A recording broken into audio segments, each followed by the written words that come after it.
Hello everyone, welcome to Saksham channel. दीर्घ दिनर विरति परि पुणी थरे आपण मानकु स्वागत।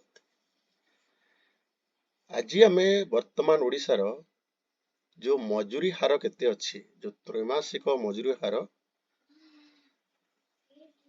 जहाकी लेबर कमिश्नर ओडिशांक द्वारा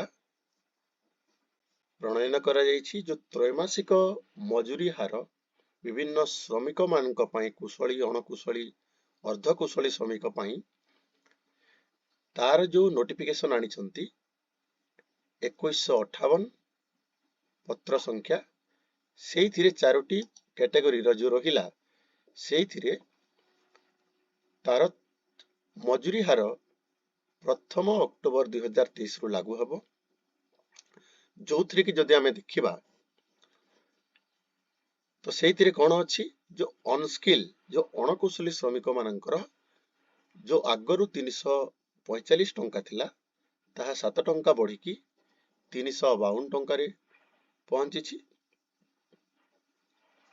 एवं जोटा सेमी स्किल रो 385 टंका थिला 7 टंका पुणी बढ़ी की ताहा 392 टंका एवं स्किल जो माने कुशली श्रमिक माने अछंती 335 टंका रो बढ़ी की 435 टंका रो बढ़ी की 442 टंका को पहुंची।